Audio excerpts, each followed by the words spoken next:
I would like to deal with crime pays. And I'm not going to be asking a question, I'm stating a fact that crime pays.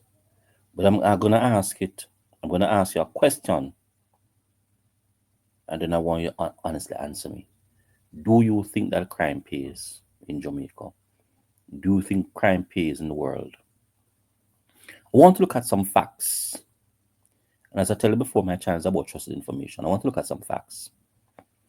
The crime industry, or let me rephrase that, the arms and weapon industry in the world is larger than any other industry. And if you are to combine all the other industries,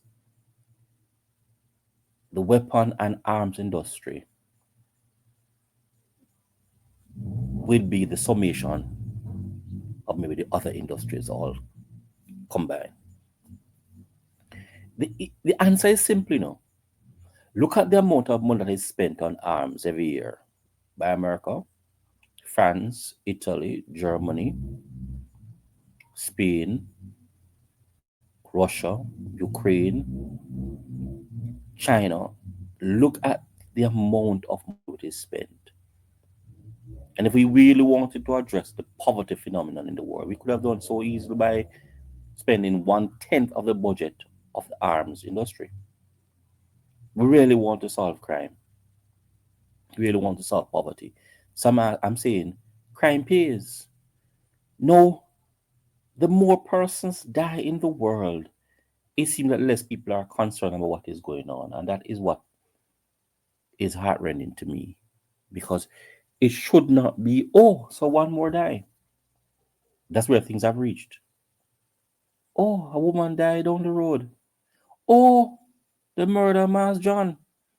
Oh, they killed so and so. Oh, so and so is dead. That's where we have reached now in Jamaica.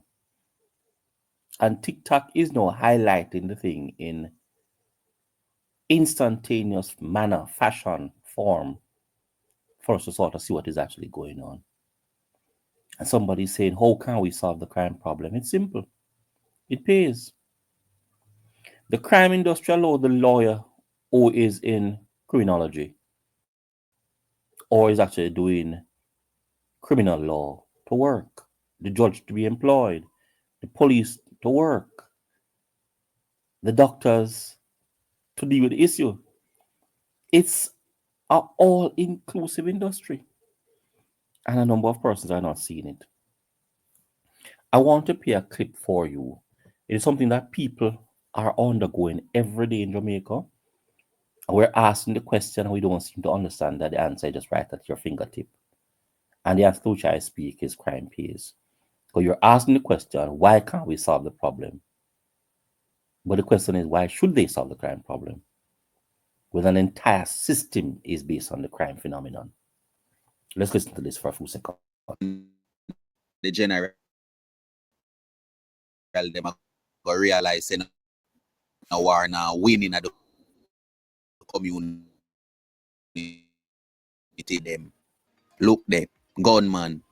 Gunman killed somebody, as the person said, brawling. Brawling here means openly.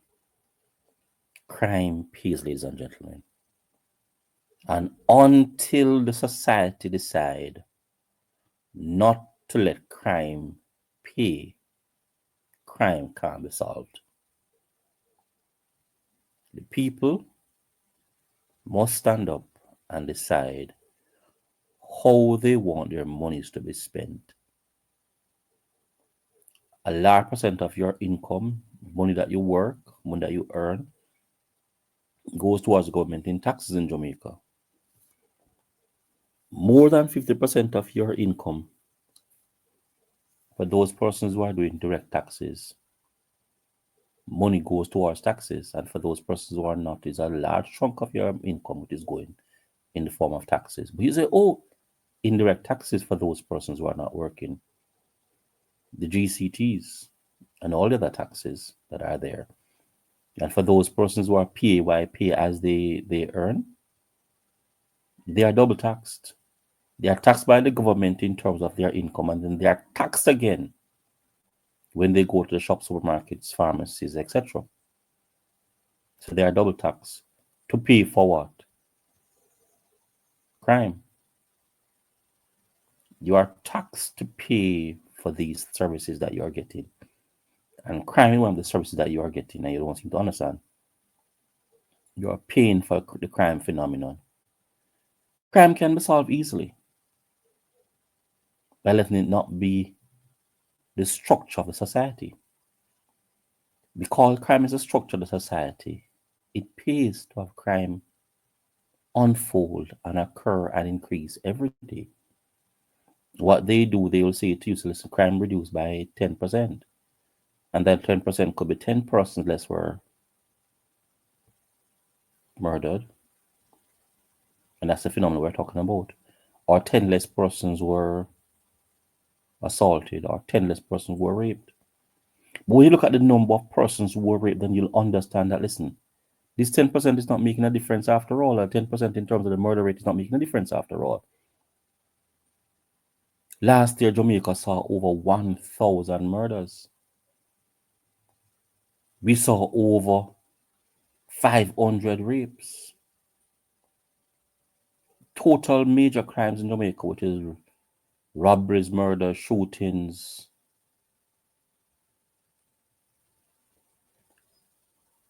some in excess of 23,000 a year.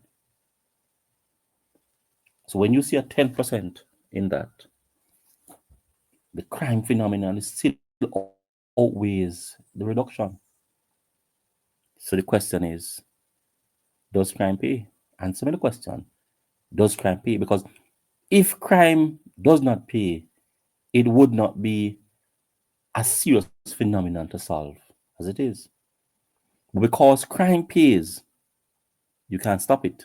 Because if you stop it, you are destroying an entire system that is built on the backs of crime. That's hard to say. It is hard to say, but it's a fact. The entire Western system is built on the model of crime. What do you have to say? Let's have a discussion on the matter. I am saying crime pays. My question whether crime pays or not. Crime pays because the Western world is structured around crime.